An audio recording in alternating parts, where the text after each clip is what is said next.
최근에 하나님께서 제게 주신 그 마음이 제가 오늘 찬양하다가 깜짝 놀랐어요. 우리 찬양단들이 누가 뭐 짜고 한 게 아닌데 여호와의 영광을 인정하는 것이 온 세상 가득 차는 시즌이 지금이라는 마음을 계속 주셨거든요. 여러분, 물이 바다를 덮음같이 여호와의 영광을 인정한다, 이 말은 무슨 말인가 하면 우리가 요즘 선포하고 있는 하나님의 나라가 이 땅 가운데 임한다는 것입니다. 하늘에서 이루신 하나님의 뜻이 우리 가운데 풀어진다는 말이 무슨 말인가 하면 하나님의 영광을 인정한다는 거거든요. 지금이 그때인 줄 믿습니다. 우리는 범사에 하나님을 인정할 것입니다. 여기 일에도 내가 모르는 하나님의 뜻이 있을 거야. 도무지 이해되지 않고 도무지 내가 마음으로 용납되지 않는 이 일이지만, 그러나 이 일에도 나는 모르지만 하나님의 뜻이 있을 거야. 그 사람은, 하나님의 영광을 인정하는 사람은 감사하게 되어 있습니다. 동의하십니까? 내 모든 시간 모든 상황에 하나님이 하나님 되심을 인정할 수 있기를 주의 이름으로 축원합니다. 그리하면 하나님이 내가 가는 길을 지도하실 거예요.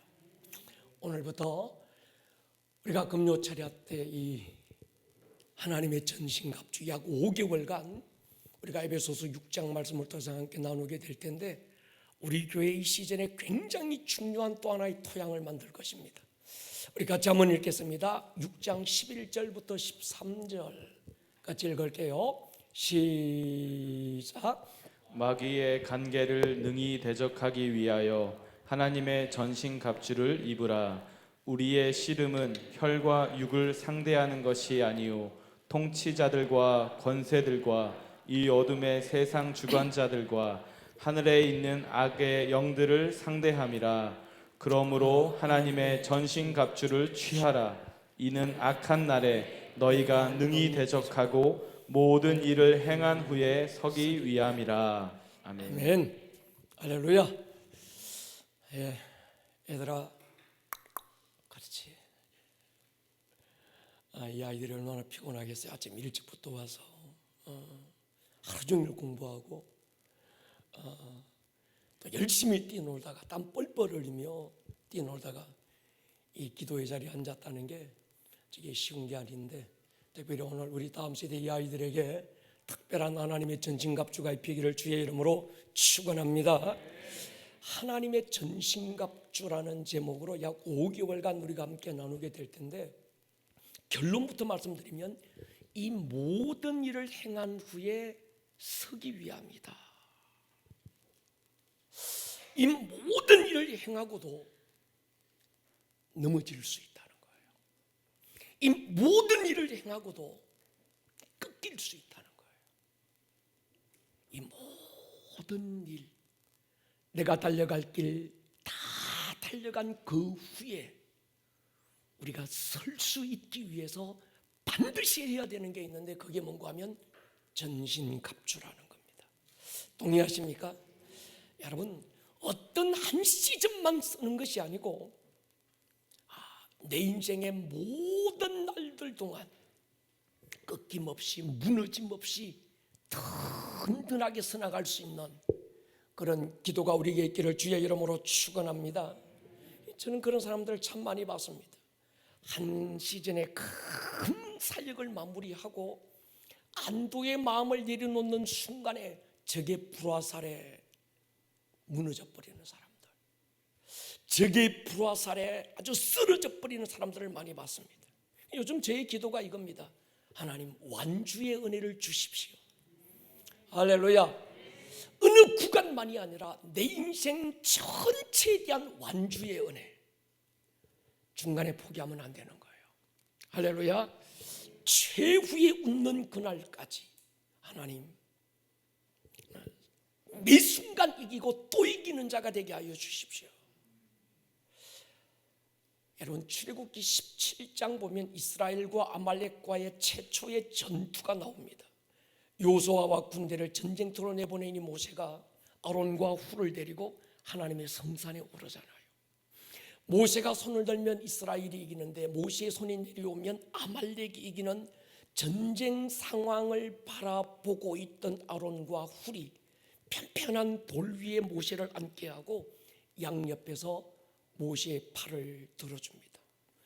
이스라엘이 최후의 승리를 거머쥐기까지 모세의 손이 내려오지 않도록 옆에서 든든히 지켜주게 되죠. 하나님은 이때 이 아말렉과의 사건을, 이 전쟁사를, 어떻게 보면 평범한 전쟁사인데 특별하지 않는 이 전쟁사를 하나님께서 모세에게 특별한 명령을 합니다. 이걸 적어서 반드시 기록하고 또 하나 모세의 귀에 외워 들리게 하는 거예요. 이유가 있었습니다. 나중에 모세가 느보산에서 죽고 여호수아가 모세의 뒤를 이어 리더가 되었을 때 가나안 정복 전쟁이 본격적으로 일어납니다. 가장 강력했던 여리고성을 제대로 싸워보지도 않고 정복해요. 그리고 두 번째가 문제입니다. 이 아이성 전투는 첫 번째 패배이자 마지막 패배의 어떤 전쟁사를 남기고 말았는데, 이 두 번째 전쟁 아이성 전투에서 아간이라는 한 사람의 범죄로 패배하게 됩니다.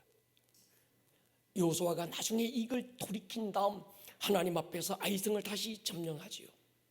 하나님께서 이걸 이렇게 지시합니다. 여호수아 8장 18절을 보십시오. 여호와께서 여호수아에게 이르시되 내 손을 잡은 단창을 들어 아이를 가리키라. 내가 이 성읍을 네 손에 넘겨주리라.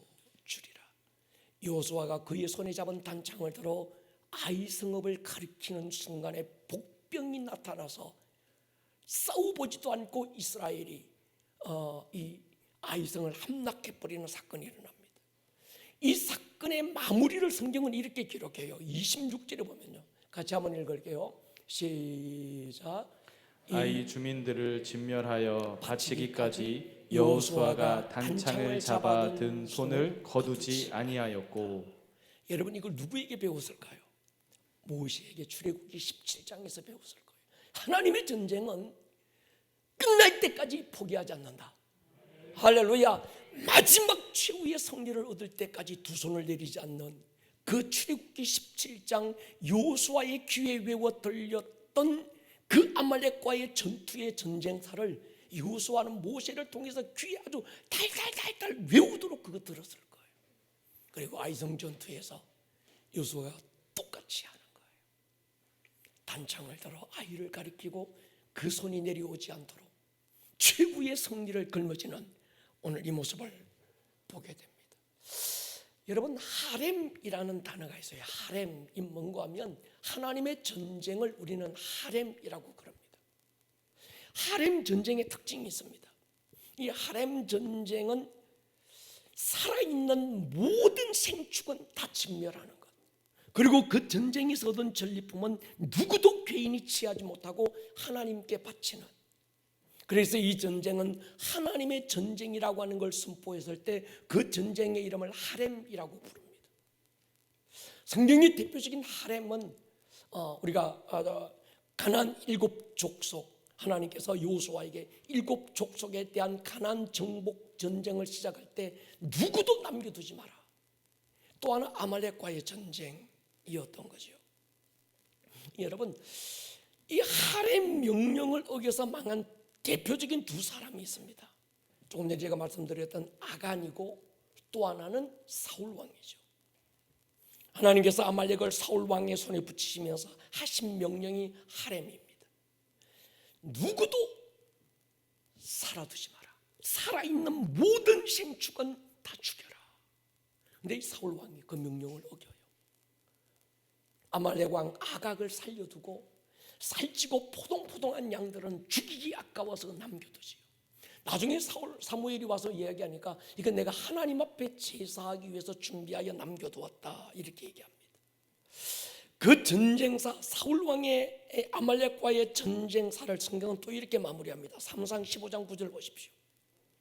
사울과 백성이 아각과 그의 양과 소의 가장 좋은 것 또는 기름진 것과 어린 양과 모든 좋은 것을 뭐합니까? 남긴 거예요. 진멸하기를 절개하지 않았다. 그리고 가치 없고 하찮은 것만 죽인 거예요. 하나님께서 사울왕에게 이렇게 선포합니다. 같이 읽을까요? 22절 23절에 보면요, 시작.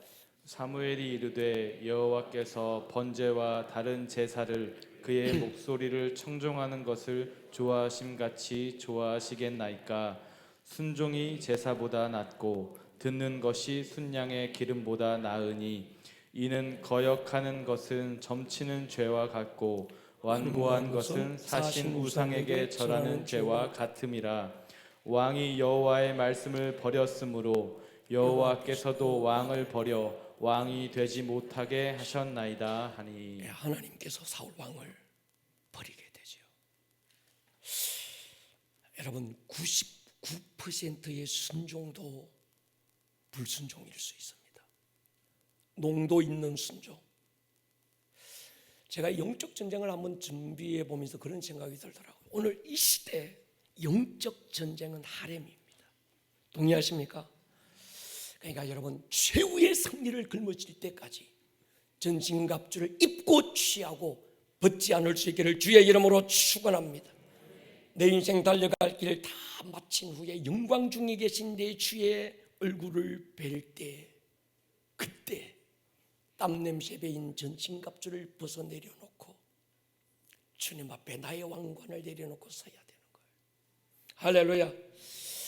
오늘 우리가 해야 될 일이 뭘까? 오늘 우리 기도로 선포했던 우리 교육자들의 기도 선포처럼 깨어 있어야 하는 겁니다. 주님은 우리에게 이렇게 당부합니다. 마태복음 26장 41절에 보면요, 시험에 들지 않게 깨어 기도해라. 마가복음 13장 35절에 깨어 있으라. 베드로가 이렇게 경고합니다. 베전 5장 8절 보면 근신하라 깨어라 너희 대적마귀가 우는 사자같이 두루다니며 삼킬 자를 찾는다. 여러분 우리가 에베소서를 공부해서요, 전에 에베소서를 공부하면서 에베소서 1장 선십, 당신이 누굽니까? 우리가 하나님의 아들들입니다. 2장 넘어가면서 킹십, 교회됨이 도대체 무엇입니까? 우리는 바울의 에베소서 1장의 기도와 바울의 에베소서 3장의 기도를 통해서 전반적인 우리 에베소서를 우리가 공부했었어요.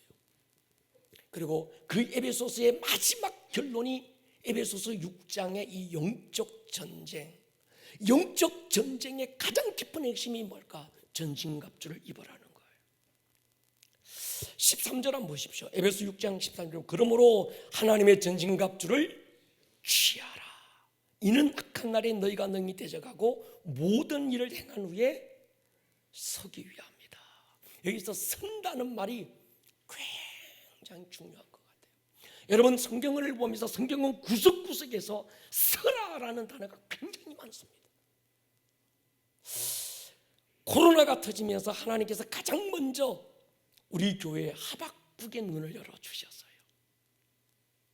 우리가 1년 10개월 전 혼란과 혼돈 속에 방향조차 없는 이 혼탁한 시대 속에서 도대체 어디로 가야 되지?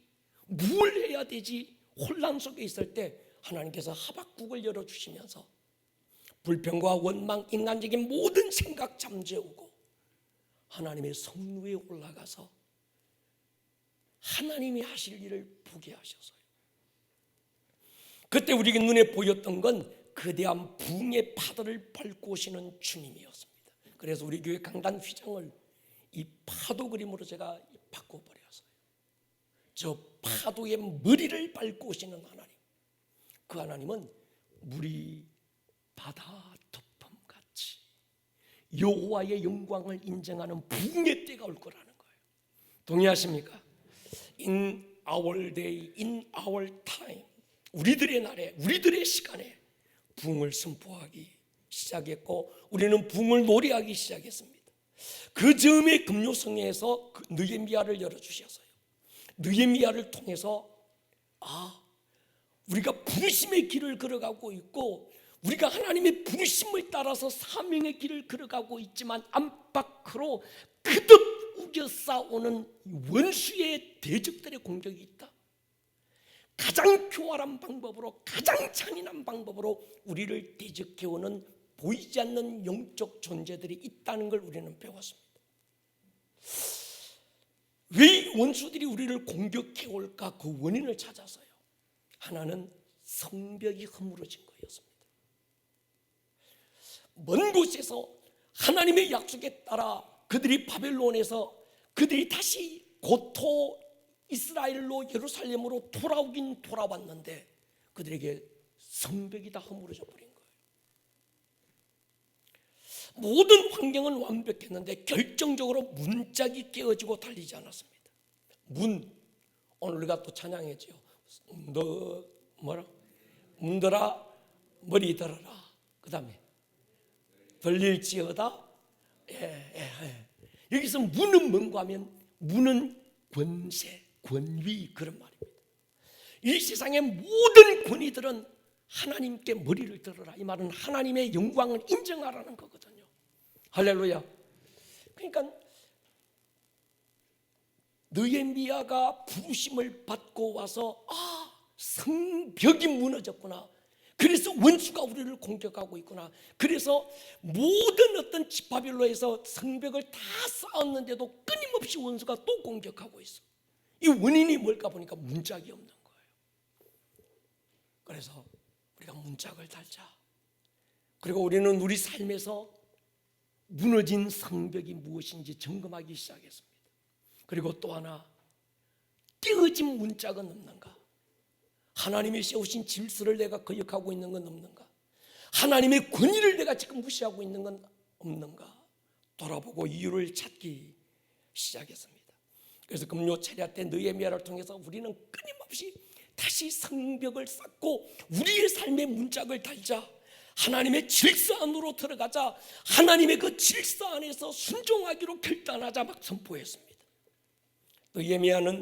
느헤미야라는 한 개인의 리더십이 아니라 부르심과 부르심의 길에 우리가 보수하고 다시 달고 다시 세워야 될 영적 전쟁이 주제였어요. 여러분, 우리가 다시 이 전신갑주 앞에 서면서 우리의 문짝을 다시 한번 더 점검해 볼 수 있기를 축복합니다. 혹시 성벽에 구멍이 생긴 건 아닌가? 코로나 시즌에 우리가 막 하나님 한 분 갈망하고 뜨겁게 지내기도 했고 10days 리바이벌 2번이나 선포하고 킹스 하웨이 왕의 대로를 준비하자 쉼없이 우리는 막 외치고 왔는데 돌아보니까 어느새 문짝이 금이 가 있고 성벽에 구멍이 터져서 쥐새끼들이 들락날락거리고 있고 깨어진 문짝 사이에 아주 막 이 태풍 같은 바람이 막 새어 들어오고 있는 건 아닌가 점검해 볼 필요가 있겠습니다. 이번 전신갑주에 대해서 말씀이 선포되는 동안에 다시 한 번 더 성벽이 보수되고 문짝들을 다시 점검해 볼 수 있기를 주의 이름으로 축원합니다. 원수의 공격으로부터 안전한 환경, 원수가 감히 손댈 수 없는 그래서 철저한 전신갑주가 우리에게 입혀져야 되는 거예요. 여우새끼 한 마리가 방치되면 포도원을 다 허물 수 있어요. 여우를 잡을 수 있기를 축복합니다. 느헤미야 6장 마지막 절에 그들의 불행을 진단했습니다. 문짝이 없었더라. 그 다음에 느헤미야 7장 1절로 넘어가면서 문짝을 달았더라. 할렐루야. 우리도 오늘 이것으로 끝날 수 있기를 축복합니다. 문짝을 달았더라. 여러분, 예수 안에 있기를 축복합니다. 예수 안에 있다는 말은 그의 몸된 교회 공동체 안에 권위와 질서 안에 있다는 얘기예요. 여러분, 가장 안전한 환경이 어딜까? 여러분의 목장이고 교회입니다. 물론 교회 안에서 주고받는 상처 있을 수 있어요. 연약한 자들이 있고 또 그친 자들도 있고 아직 다듬어지지 않는 자들도 있기 때문에 상처받을 수도 있고 피할 수 없는 어떤 그런 환경이 우리에게 주어지기도 하지만 공동체를 떠나면 안 됩니다. 동의하십니까? 하나님의 전신갑주를 취하십시오. 이유가 뭔가요? 이 모든 일을 행한 후에 내 주 예수 그리스도 그분의 얼굴을 뵙는 그날에 피 묻은 주의 두 손을 덥석 잡는 그때 그 순간에 우리가 능히 설 수 있기 위해서. 할렐루야. 그래서 에베소서의 전신갑주는 구약의 느헤미야의 축소판입니다. 느헤미야를 알아야 영적 전쟁의 눈이 열려요.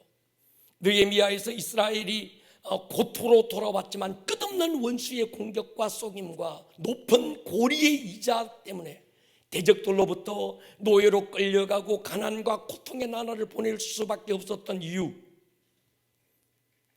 문짝이 없는 거예요. 성벽이 없는 겁니다. 그래서 느헤미야가 그 어떤 모든 성벽과 문짝을 다시 달았던, 그래서 대적들로부터 이스라엘 백성들이 안전하게 지켜지고 보호받을 수 있는 환경을 만들었던 것처럼, 그래서 느헤미야는 민족적인 어떤 큰 영적 전쟁에 대한 부분이라면 에베소서는 개인에 대한 영적 전쟁의 보호막인 거예요. 할렐루야. 여러분, 우리는 하나님께 정직하게 물어야 합니다. 하나님, 왜 이 시즌에 영적 전쟁이고 왜 전신갑주입니까? 왜 이 시즌에 이때 우리 교회 공동체에 전신갑주를 말씀하고 계신 것입니까? 그리고 이 말씀이 왜 지금입니까? 내게 어떤 전신갑주가 필요한 겁니까?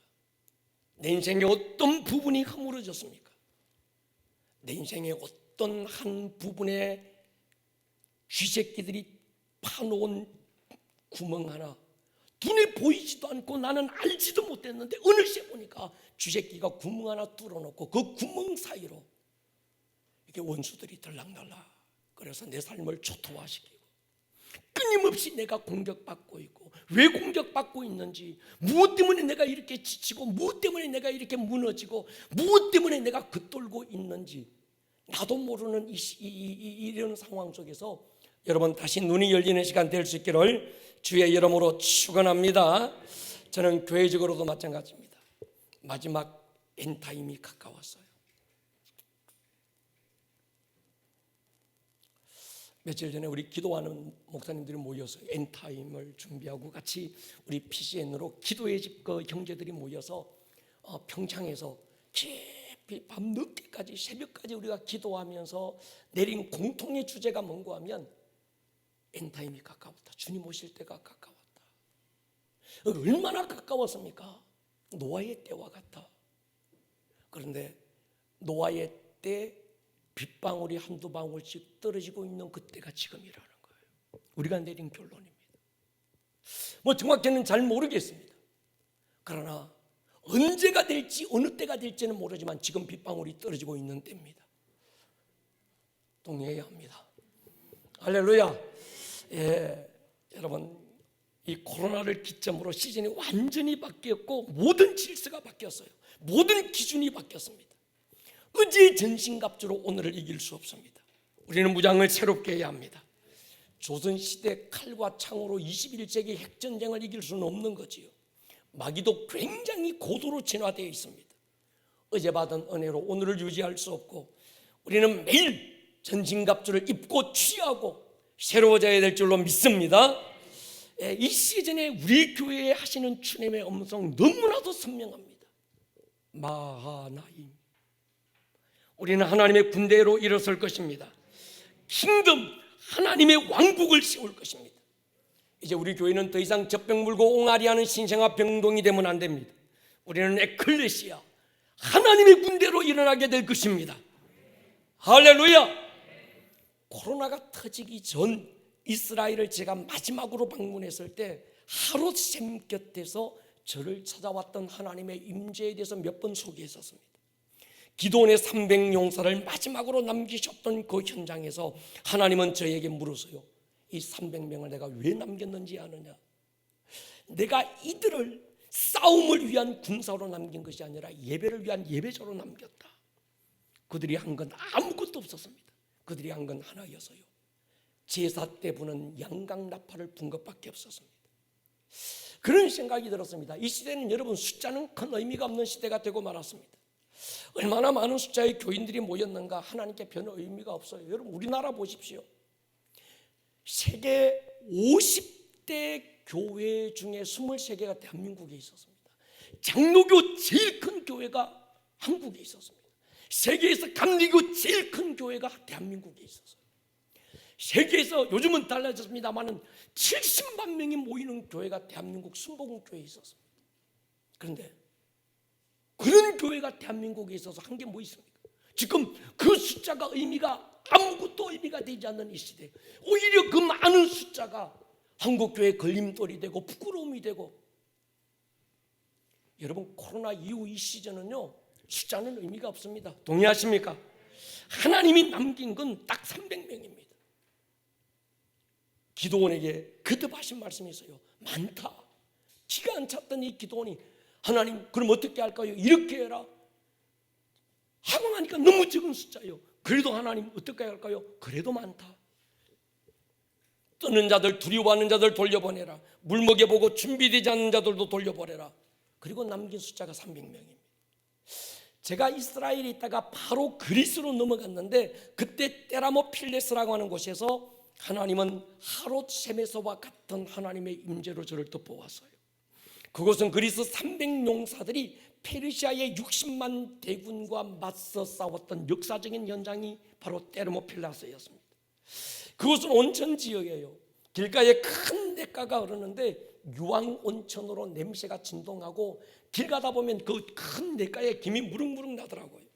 그래서 목사님 네 분이 팬티만 입고 뛰어들어가서 유독을 풀고 있는데, 다 끝나고 해가 뉘어질 때쯤 돼서 저희들이 이젠 돌아가려고 아테네로 돌아가야 되는데, 3시간을 가야 되는데 차에 시동을 거는데 새 차인데 시동이 안 걸려요. 뒤에서 밀어보기도 하고 별짓 따위도 시동은 걸리지 않았고 해가 넘어가서 어두워지고 있었습니다. 그 아테네에 연락해서 새로운 차를 보내준다고 해서 얼마나 기다려야 됩니까? 그러니까 3시간 반을 기다리면 새 차가 갈 거라는 거예요. 테라모필레스 그 현장, 역사적인 현장에 앉아 있을 때 하나님은 또다시 저를 찾아오셨습니다. 그리고 선명하게 새겨주신 숫자가 있었어요. 300이라는 거였습니다. 오기 전 우연의 일치 같을지 모르겠지만, 오기 전 하롯셈가에서 하나님은 300이라는 숫자에 고정하게 했고, 그리스로 넘어갔는데 그리스에서 일정이 없던 거였습니다. 아무런 일정 준비도 없이 갔었는데, 그 테라모필레스라는 그 지역에서 또 한 번 하나님은 300이라는 숫자에 대한 비전을 주셨어요. 하나님께는 다수의 군중이 필요한 게 아니라 준비된 300명이 필요합니다. 동의하십니까? 제가 기도했습니다. 하나님, 내게 300의 용사를 붙여주십시오. 이 도시의 공기를 바꾸겠습니다. 여러분, 교회 다니는 교인으로서는 아무런 역사가 일어나지 않습니다. 동의하십니까? 대한민국 교인의 숫자가 적어서 이렇습니까? 아니거든요. 이 시즌에 주님은 교회 댕기는 사람들이 아니라 경험하는, 그 교회 속에서 하나님 살아계심을 경험하는 사람들이 필요한 거예요.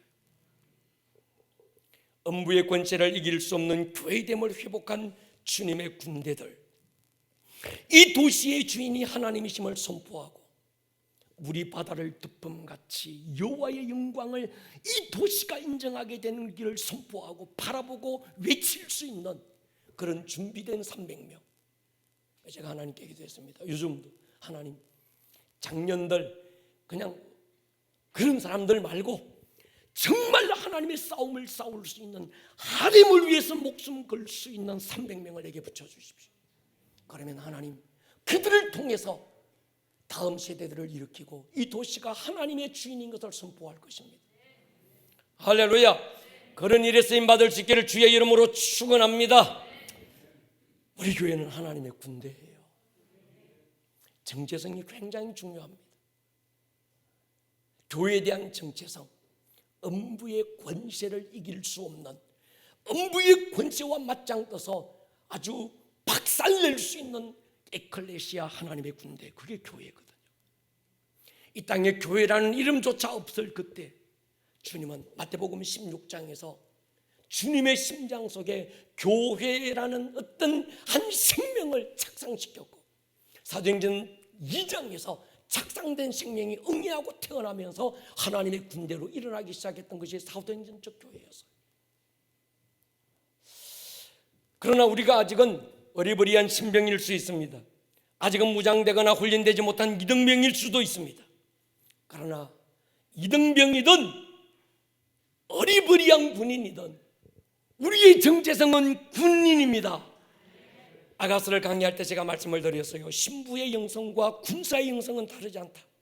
예배의 자리에서 거룩한 신부로 주님 한 분을 갈망하지만 영적 싸움의 현장에서는 치맛자락 걷어붙이고 믿음의 방패를 한 손에 들고 한 손에는 성령의 검을 빼들 수 있는 그런 신부된 군사된 신부가 필요한 거예요. 가장 친밀한 지성소는 휘장을 찢어야 돼요. 휘장을 찢을 줄 모르는 그 예배자, 하나님의 임재 지성소 나갈 수 없는 거죠. 제가 우리 예배팀들에게 그런 걸 굉장히 요즘 주문합니다. 그냥 예배팀이 되려고 하지 마라. 너희들이 하늘을 찢어 놓을 수 있는, 하나님과 우리 사이에 가로막혀 있는 이 담을 찢어버릴 수 있는 예배자가 되라. 할렐루야. 그래서 하나님께서 우리 교회 안에 이 시즌에 더 깊은 예배, 본질로 선보해라. 마태복음 21장의 그 주님의 채찍, 주님 손에 들렸던 채찍, 요한복음 15장에 주님께서 가지치기 했던, 열매 맺지 않는 가지를 찍어버리고 가지치기 했던 그 주님의 어떤 심판, 아니면 어떤 이런 이 타작마당의 주님의 손길, 우리가 바라보면서 우리가 한 가지 선포한 게 있습니다. 프로그램으로 승부 안 된다. 대한민국 수없는 프로그램으로 교회들이 세워져 왔고, 수없는 뭐 이런저런 온갖 전도 방법, 온갖 프로그램이 한국 교회 안을 덮었는데 이젠 그게 안 통하는 시대가 됐습니다. 코로나 한 방으로 주님은 모든 비본질적인 것뿐 걷어버리고 오직 교회는 예배와 기도에 목숨 걸어야 합니다. 할렐루야. 그래서 우리 교회는 이 앞으로는 더 깊은 예배, 단 한 분의 예배 가운데 하나님의 나라가 임하고, 그래서 누구라도 전문을 딱 열고 들어오는 순간에 방언이 터지고, 할렐루야, 치유의 역사가 일어나고 귀신들이 떠나가 버리는, 하나님이 나를 만졌구나, 터치를 경험할 수 있는 그런 예배. 할렐루야. 우리는 그런 예배를 사모해야 합니다. 여러분, 사도행전적 교회가 우리가 10년간 부르짖고 왔던 것인데, 이 사도행전적 교회가 뜻하는 건 친밀한 신부의 영성도 있지만 하나님의 군대라는 말과 동일합니다. 사도행전적 평신도는 그리스도의 신부이면서 하렘을 선포할 수 있는 그리스도 예수의 군사들입니다. 예수님 곁에서 떡 얻어먹고 빵 얻어먹다가 그러다가 엎어졌다 뒤집었다는 그런 제자 단계를 뛰어넘어서 사도행전에서만 찾아볼 수 있는 그런 제자들이 일어나야 되는 거예요. 동의하십니까? 베드로 보십시오. 작은 여자아이 앞에서 내가 예수 모른다고 부인해버렸던 이 어리버리가 주님 이용해서 한 자리 차지하고 기싸움했던 그 베드로가 불과 몇 개월 사도행전으로 시즌이 탁 바뀌면서 갑자기 베드로가 달라지잖아요. 하나님 앞에서 너희 말 듣는 것이 옳겠느냐, 하나님의 말씀을 듣는 것이 옳겠느냐, 나는 보고 들은 것을 말하지 아니할 수 없다. 오늘 이 시즌으로 가야 합니다. 할렐루야. 이 시즌 말이죠. 지금까지는 우리가 주기도문 주일날 강의하는 게 있습니다. 뭘 먹을까 마실까 입을까 그것 기도하지 말자. 이제 우리는 복음서적인 제자의 단계를 뛰어넘어서 사도행전적 제자의 단계로 넘어가자. 할렐루야. 하나님의 나라를 구하고 하나님의 뜻이, 하늘에서 이루신 하나님의 뜻이 우리의 삶 가운데 풀어지기를 기도하자. 대의를 위한 기도, 기도의 본질을 찾아가는 것이 주기도문인 거지. 복음서적인 신학화된 제자훈련으로 안 됩니다. 그래서 저희 교회는 제자훈련 교재를 확 바꾸었어요. 사도적 제자로 가자 였습니다. 여러분, 다시 말씀드리지만 사도, 신사도 운동 이런 게 아닙니다. 평신도 안에 사도행전의 그 사도성이 그대로 남아있다는 걸 인정하고 그걸 끄집어내 주는 거예요. 히딩크가 탁월한 리더십으로 우리가 인정됐던 건 뭔가 하면, 무명의 박지성이 이영표 안에, 그들 안에 누구도 보지 못했던 세계 탑 어떤 선수의 그 자질과 기질과 가능성이 있다는 걸 미리 보고 훈련을 통해서, 교육을 통해서 끄집어내주고 뛸 수 있는 필드를 준 거거든요. 그러니까 목회적 리더십은 뭔가 하면, 어떤 아무리 작은 아이고 아무리 의리부리한 성도라고 할지라도 그 성도 안에는 하나님의 형상이 있다. 동의하십니까? 하나님의 나라가 그 안에 있다. 하나님의 영적 DNA가 있다는 걸 보고 그걸 끄집어내주는 거예요. 그게 교회고 그게 목회인 거죠. 여러분, 이 사실을 제일 먼저 한국에서 알고 제자훈련을 시작하신 분이 옥하는 목사님이셨습니다. 그분의 모토는 평신도를 깨운다. 그래서 평깨라는 책이 한국교회에 유행이 되기 시작했습니다. 옥 목사님의 제자훈련 인도자 세미나 칼 세미나에 제가 참석했던 적이 있어요. 안성 수양관 본당 옆 계단 밑에 쭈그리고 앉아서 일주일 내내 울었습니다. 그분이 제자훈련은 모든 평신도 안에 사도행전적 사도성이 다 있다는 걸 인정하고 평신도 안에 있는 사도성을 끄집어내주자. 그래서 교재를 만들고 시작하신 것이 제자훈련이었습니다. 그런데 한국 교회의 제자훈련이 복음서의 제자훈련을 뛰어넘지 못했어요. 제자훈련으로 성경에 대한 지식은 많아졌는데 그들 안에 잠재된 사도성이 깨어나지 못했습니다. 저는 그분으로부터 한 사람 목회 철학을 배웠습니다. 내게 맡긴 한 성도 한 사람에게 나는 목숨 건다. 그 한 사람 안에 하나님이 넣어주셨던 사도성을 끄집어내주는 일에 목숨 걸겠다. 그 한 사람을 그리스도의 좋은 군사 사도행전의 그 제자로 세우기로 결정한 것. 그게 제 목회 철학이 됐습니다. 여러분 아시는 분들은 다 아시는데 제가 해병대 출신이잖아요. 우리 청년들에게 될 수 있으면 해병대 가라. 제가 얘기하는 이유가 있습니다. 저희 교회 집사님 가운데서도 제가 근무했던 해병대 1사단 통신대대 운용중대 본부소대에서 저보다 10년 먼저 근무했던 선배 목사님 전재홍 집사님이 저보다 10년 선배입니다. 근데 아직도 잊어버리지 않는 한 사건이 있는데 같은 소대 안에 말을 덧없는 친구가 있었어요. 전라도 광주에서 온 친구인데 여러분 그 육군에서는 저녁에 잠자기 전에 그 점호라고 그러잖아요. 해병대에서는 그 점호를 순금이라고 부릅니다. 순금 호루라기가 울리면 천하가 잠잠하고 고요해졌어요. 당직 상관이 들어와서 누구를 지목하면 제일 먼저 계급, 군번, 자기의 관등 성명을 막 큰 소리로 외쳐야 되는데 너무 긴장하니까 이 당직 사관이 꼼꼼히 그 친구를 지목하는 거예요. 그러면 이 친구가 말이 더듬고 긴장되니까 이게 빨리 안 나오는 거예요.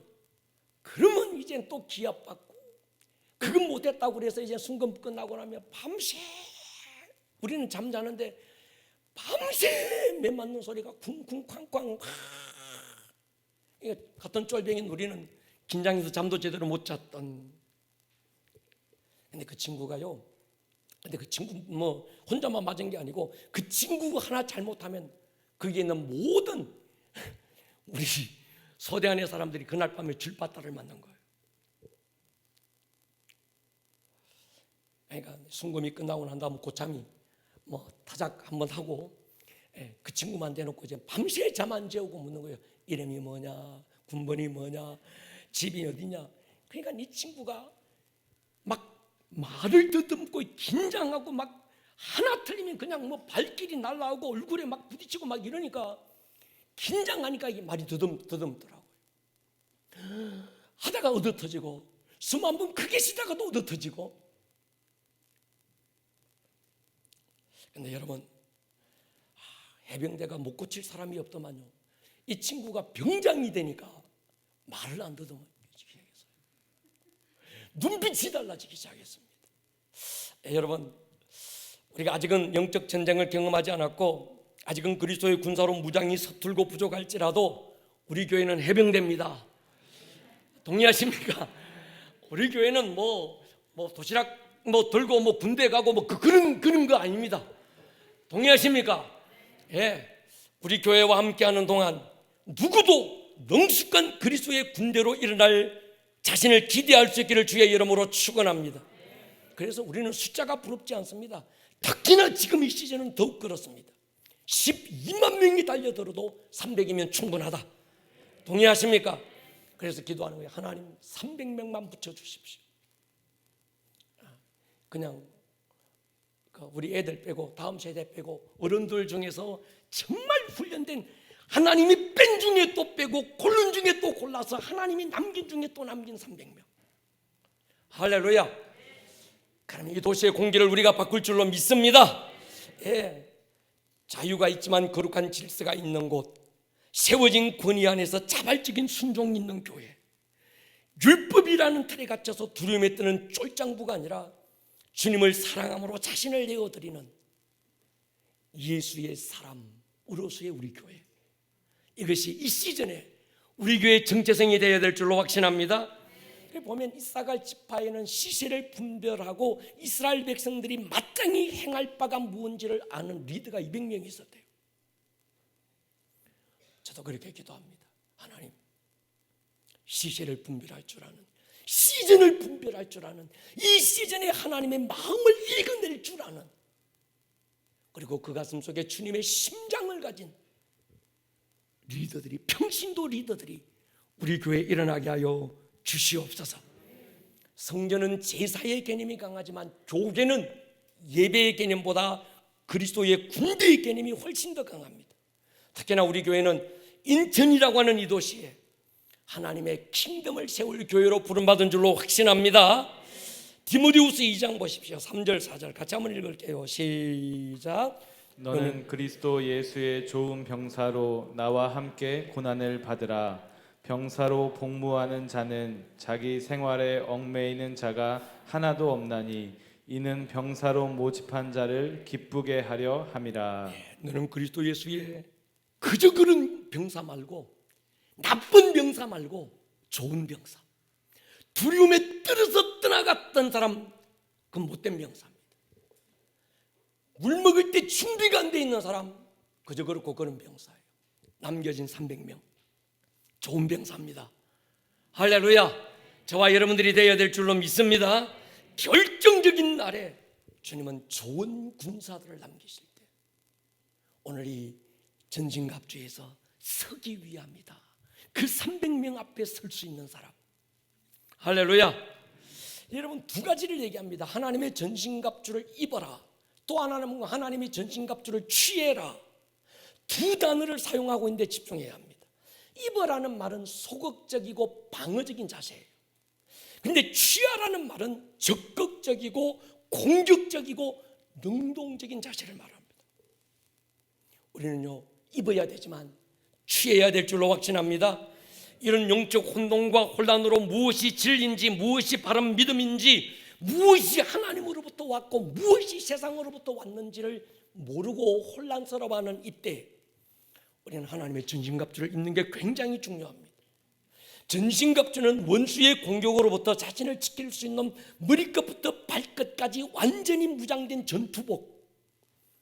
군인이 전투복 입고 나가야지, 군인이 수영복 입고 전쟁터 나가면 안 되잖아요. 군인에게 이 전투복은 생명과 직결되는 문제입니다. 제가 훈련병 시절에 제일 힘들었던 게 알철모예요. 군대에서는요, 머리 사이즈 보고 알철모 안 내줍니다. 네 머리를 알철모에 맞추라는 거예요. 그러니까 제가 또 이게 머리를 깎고 나면 이 두상이 조금 작게 놓으니까 알철모만 쓰면 이게 돌아가는 겁니다. 좀 뛰다 보면 앞으로 돌아가고 손으로 늘 잡고 뛰다가 이게 너무너무 힘든 거예요. 또 이게 또 얼마나 무거운지 말이죠. 그래서 한 번은 머리에 안 쓰고 있고 손에 들고 다녔어요.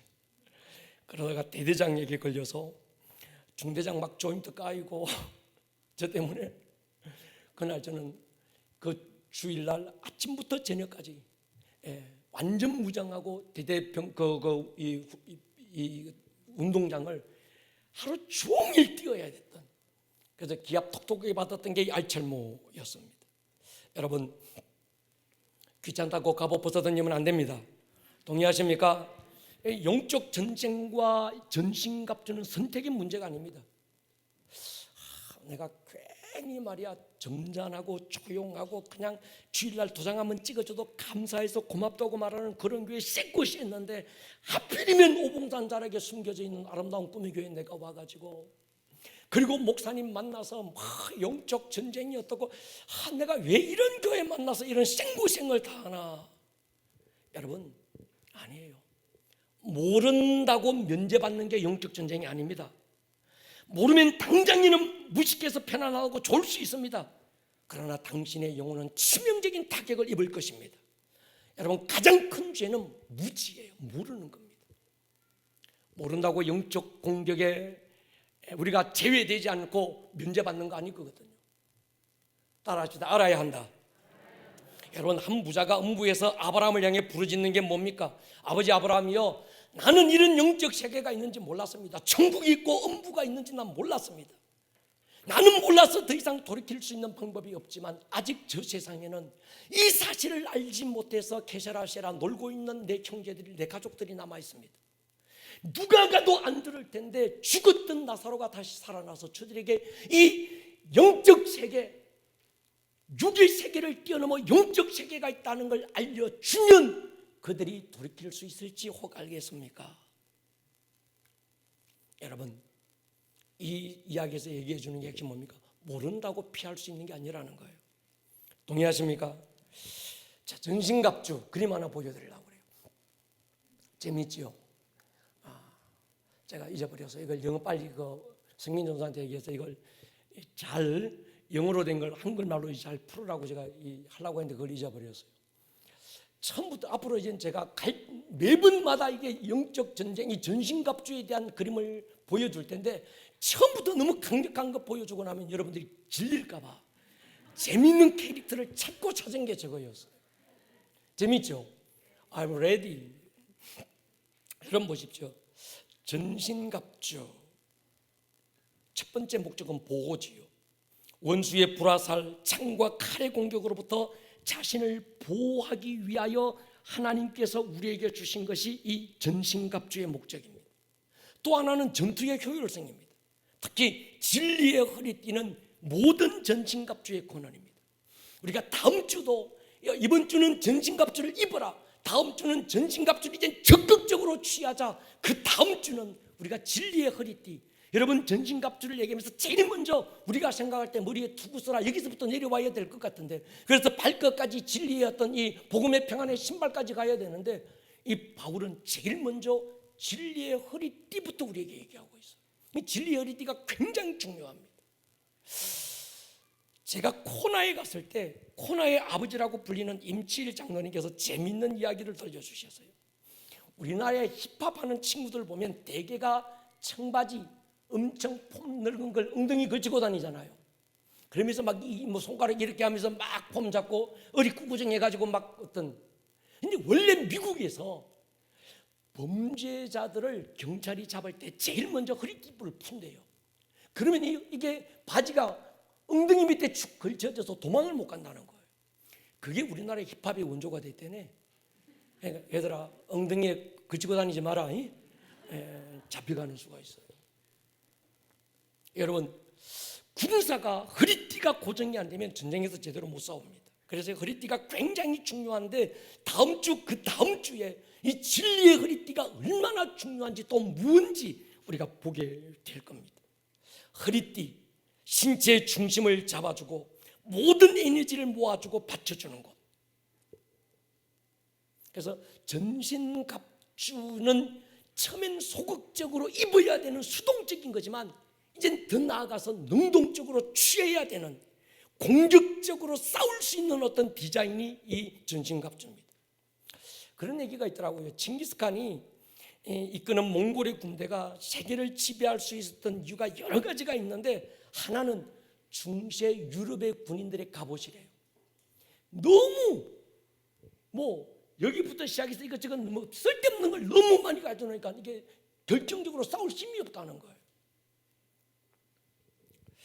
여러분, 결론적으로 말씀드리면 하나님의 전신갑주, 구원의 투구가 뭡니까? 의의 흉배는 뭐고, 진리띠는 뭐고, 복음의 평안의 신발은 뭐고, 믿음의 방패는 뭐고, 성령의 검은 뭡니까?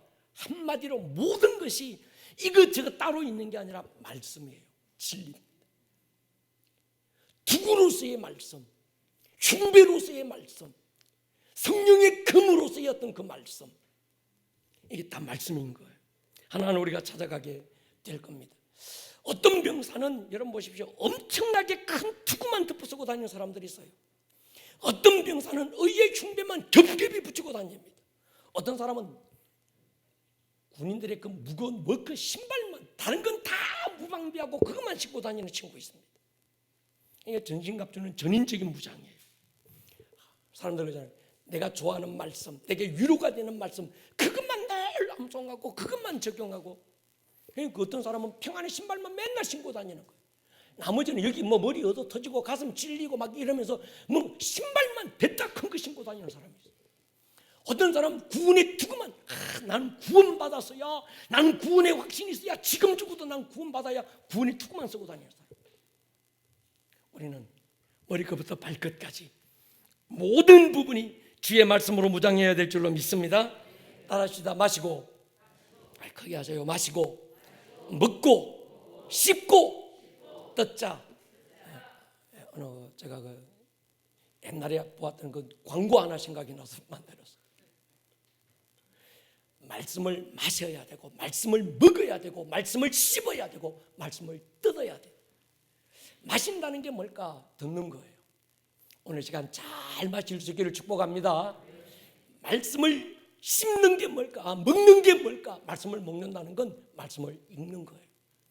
여러분 하루에 10장씩 잘 읽어내고 계십니까? 그 말씀을 먹는 거예요. 씹는 게 뭘까? 묵상하는 거예요. 그러니까 우리가 좀 장성한 사람은 그때부터 뭡니까? 갈비 뜯잖아요. 할렐루야. 그건 순종하는 겁니다. 마시는 건 듣는 것, 먹는 건 읽는 것, 씹는 건 묵상하는 것, 그 다음에 뜯는 건 뭐라고요? 순종하고 행하는 것, 적용하는 것. 그러니까 우리는 마시기만 맨날 마셔서도 안 되고, 동의하십니까? 마시던 사람이 이젠 씹어야 되고 먹어야 되고, 먹던 사람이 이제 뭡니까? 씹어야 되고, 씹던 사람이 이제 뜯어야 되는 거예요. 할렐루야. 예, 전신갑주 꼭 입어야 됩니까? 꼭 입어야 됩니다. 입어야 군인입니다. 수영복 차림으로 전쟁에 못 나갑니다. 그 사람이 입고 있는 옷을 보면 그 사람의 정체성이 보여요. 작업할 때는 작업복을 입어야 되고, 전쟁터에 나가는 군인은 전투복을 입어야 합니다. 누가 군복 입고 있으면 누가 뭐라고 안 해도 군인입니다. 웨딩 드레스 입고 나가는 사람 보면 누가 가르쳐주지 않아도 저건 결혼식에 가는 신부예요. 오늘 이 시즌에 우리 교회가 옷을 갈아입어야 합니다. 동의하십니까? 제일 먼저 교회 토양을 바꾼다는 말이 뭘까요? 옷을 바꾸는 거예요. 우리는 새로운 옷을 입어야 합니다. 혼란과 혼돈의 코비드 시즌을 지나면서 우리가 해야 될 가장 우선적인 건 뭘까? 새로운 옷을 입는 겁니다. 우리는 꽃가옷 입지 말고 전투복을 입으십시다.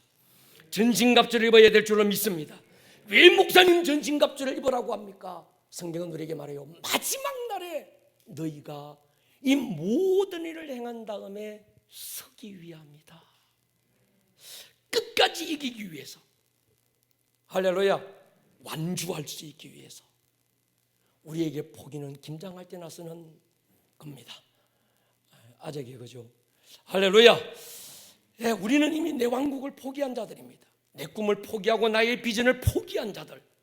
우리는 하나님의 꿈이 나의 비전이 되고, 동의하십니까? 그분의 킹덤을 세우기 위해서 부름받은 곳이 교회고, 교회 공동체 안에 지체로 연합된 게 바로 우리들인 것이요. 이제 나 자신은 예수와 함께 십자가에 못 박고 그분과 함께 장사되고 나는 없고, 여러분 없습니까? 아직도 있습니까? 아직도 있다면 여러분들은 받은 구원을 의심해 볼 필요가 있어요. 세례가 뭡니까? 나는 예수와 함께 십자가에 못 박고 내 옛사람을 예수와 함께 장사 지내버렸습니다. 나는 예수와 연합된 자입니다. 이제 나는 없습니다. 갈라디아 2장 20절처럼 내가 그리스도와 함께 십자가에 못 박힐 것이 아니고 못 박혔다. 이제 나는 없고 내 안에 예수가 살아계신다. 내 안에 예수가 살아계신다는 게 뭡니까? 그 예수가 나의 머리가 되고, 예수 안에서 눈을 들고 보니까 나는 그분의 한 지체로 살고 있더라는 거예요. 할렐루야. 그게 교회 공동체라는 겁니다. 여러분, 우리가 전신갑주를 입어야 되는 중요한 또 한 가지 이유, 에베소 6장 10절 13절이죠. 주 안에서 그의 힘의 능력으로 강건해져라.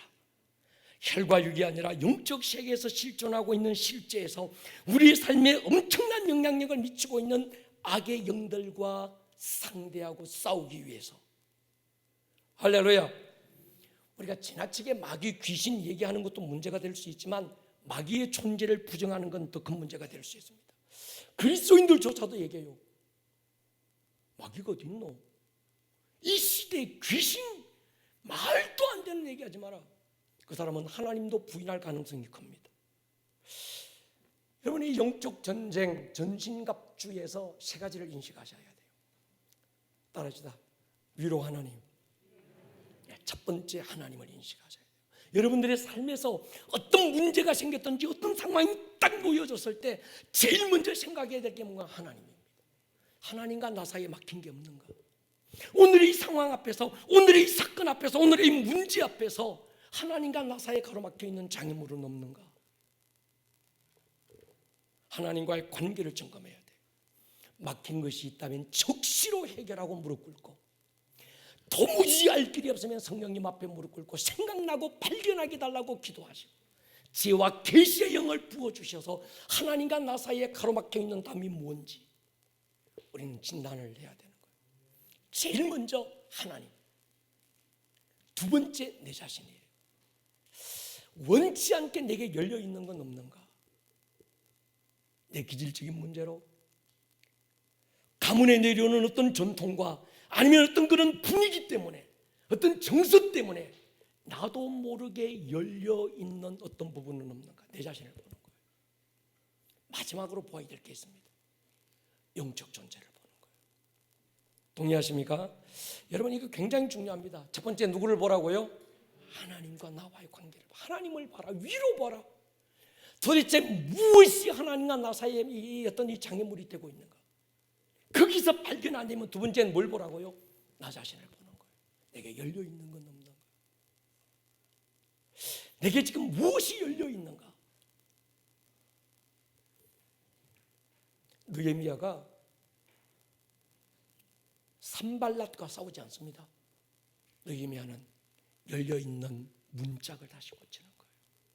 내 문짝, 내 성벽을 다시 고치는 거예요. 그리고 마지막에 이제 대적들을 보는 거예요. 할렐루야. 우는 사자처럼 여러분들을 공격하고 있는 원수의 공격, 나는 대적할 준비가 돼 있는가? 이 순서 굉장히 중요합니다. 영적 전쟁에서 처음부터 마귀 귀신으로 대들지 마시고 처음에 누구를 보라고요? 하나님. 두 번째 누구 보라고요? 나. 하나님과 관계는 회개로 문을 열고, 할렐루야, 막힌 모든 위장은 찢어버리고 내 자신을 바라볼 때 나도 모르게 열려있는 문짝들, 깨어진 부분, 어떤 기질적으로 받은 상처 때문에 원치 않게 열려있는 원수의 공격으로부터 열려있는 부분이 있다면 즉시로 예수의 이름과 주의 보혈로 덮어버리고, 할렐루야, 그 다음에 원수의 공격을 보는 거예요. 아, 이거 원수가 공격했구나. 더러운 귀신들이 역사하고 있었구나. 예수의 이름으로 떠나갈 지어다. 여러분, 우리가 철야 예배 때마다 뭔지는 알 수 없지만 제가 이 철야가 시작될 때 어떤 눌림이 한동안 있었어요. 그래서 여기 앉아 있지만 내가 여기 올라갈 힘이 없어서 내가 저기 못 올라갈 수도 있겠다라는 생각이 들 때 있었어요. 처음엔 이게 뭐지? 내 영적인 문제인가? 나중에 알고 보니까 그게 아니라 이 집회, 하나님의 임재가 강력하게 나타날 우리 이 철야 예배를 덮고는 원수의 공격이 있더라고요. 그래서 그때부터 철야 예배 스타일을 바꿨습니다. 찬양이 최고로 뜨거워지고 있던 그 하나님의 임재가 막 증폭되고 하나님의 나라가 강력하게 임하는 마지막 찬양이 끝날 점에 제가 올라오는 게 아니라 우리 교육자들 올라와서 말씀으로 선포해라. 할렐루야. 이제 이게 우리는 좀 더 깊어지면 우리 교육자들, 지금은 제가 선포할 말씀을 줍니다. 근데 나중에는 본인들이 감동받은 예언적 말씀들을 선포하고 풀어내기 시작할 거예요. 할렐루야. 그게 더 깊어지면 우리 교육자들만이 아니라 우리 목자들 가운데서 누구라도 하나님께서 주시는 그 감동을 받고 여기서 대기하고 기다렸다가 와서 막 믿음으로 선포하게 될 거예요. 근데 이것 하고 나니까 이 공간 안에 덮고 누르고 왔던 어떤 이 영적 기운이, 어떤 이 압력이 벗겨지는 게 느껴져요. 아마 이게 깨어있는 기도하는 분들이 이거 느끼실 거예요. 할렐루야. 여러분, 점과 산과 면을 지나 그 다음 차원인 영적 차원의 세계가 틀림없이 존재합니다. 이 영적 눌림을 해결하지 못하면 눈에 보이는 상황을 뚫고 나갈 힘이 없습니다. 그래서 보이는 것으로 판단하고 결론 짓고 영적 진단에 대해서는 무지해버려요. 여러분, 여러분들을 공격하는 원수가 있음을 인정하시기 바랍니다. 이 영적 존재는 관념이 아니고 실제입니다. 그래서 성경은 우리에게 말해요. 하나님의 전신갑주를 입어라. 마귀나 귀신을 두려워해야 될 대상은 아닙니다. 그러나 경계해야 될 대상입니다. 경계한다는 게 뭡니까? 깨어있는 거예요. 동의하십니까? 그러니까 하나님의 전신갑주를 입어라, 취하라는 말은 구경하지 말고 싸우라는 거예요. 이겨라는 거예요. 여러분 아시다시피 제가 젊었을 때 격투기를 좀 했잖아요. 여러분 이 사각 링 위에 올라가서 상대를 마주하면 내가 저 상대를 내가 이길 수 있겠다 못 이기겠다 딱 올라가서 폼만 딱 잡아봐도 느껴지는 게 있어요. 아, 내가 저 상대는 내가 못 이기겠다. 근데 저 사람은 내가 이길 수 있겠다라는 게 링 위에 딱 올라가서 여러분 이 권투나 이런 것보다도 이 킥복싱 막 격투기는 코너에 몰리면 바로 죽는 거예요. 쓰러져야 나오는 거예요. 여러분 우리는 자세가 달라야 합니다. 동의하십니까? 우리 주 예수 그리스도 십자가 위에서 부활하심으로 마귀의 대가리를 이미 밟았습니다. 꼬리만 흔들고 죽을 바로 직전에 지금 막 이게 원수가 이 뱀꼬리 흔들지 막 흔들고 있거든요. 대가리 밟혀가지고. 영적 전쟁은 그거 잘라버리는 거예요. 할렐루야. 동의하십니까? 여러분 제가 그 젊었을 때 링 위에 올라갈 때마다 사범이 했던 한마디가 아직도 기억납니다. 효봉아, 격투기의 절반은 선빵이다. 널 올라가기 전에 이분이 널 효봉아 선빵이야, 선빵. 그러니까 네가 먼저 선빵을 날리라는 거예요. 여러분 영적 전쟁도 마찬가지입니다. 선빵입니다. 할렐루야. 오늘부터 우리가 약 5개월간 전신갑주에 대해서 구체적으로 나누게 될 텐데 성경에 그런 말씀이 있구나가 아니고 이 시즌에 여러분들이 실제적인 전투복으로 갈아입고 내 정체성이 이젠 더 이상 어린애기나 어떤 이런 자들이 아니라 내가 군인임을, 우리 교회가 에클레시아 군대로 부르심을 받았다는 것에 대한 확신이 필요해요. 할렐루야. 옷을 갈아입는 시즌이 지금입니다. 머리를 한번 숙여보십시다. 사랑하는 여러분, 두려움의 모든 멍에를 벗어버리십시오. 우리 이 시즌에 결단해야 합니다. 주님, 내가 옷을 갈아입을 것입니다. 그저 흙묻히고 넘어졌다 엎어졌다 그런 개구장이로서 더 이상 안 됩니다. 내가 하나님의 군대임을 망각하지 않게 해주십시오. 하나님, 그저 그렇고 그런 두려움에 떠는 나쁜 병사가 아니고 준비되지 않은 그저 그런 병사가 아니고 싸움의 날에 넉넉히 설 수 있어서 하나님의 전신갑주로 무장한 좋은 군사가 되게 해주십시오.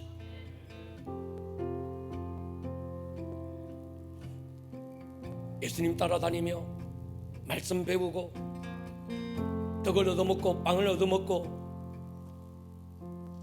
내가 높아지겠다 네가 높아지겠다 서로 기싸움하고 그런 제자가 아니라 우리는 사도행전적 제자로 넘어가야 합니다. 시즌이 바뀌었습니다. 할렐루야. 새로운 시즌을 선포하십시오. 여러분들의 인생에, 여러분들의 신앙생활에 새로운 시즌을 선포하셔야 합니다. 그리고 새로운 질서 안에서 새로운 옷을 갈아입으셔야 합니다. 아가서에서 말씀했습니다. 나의 사랑 내 어여쁜 자야, 일어나라 함께 가자. 겨울이 지나고 비도 그쳤다. 지면에는 꽃이 피고 지금은 무슨 때입니까? 새들이 노래하는 때다. 할렐루야.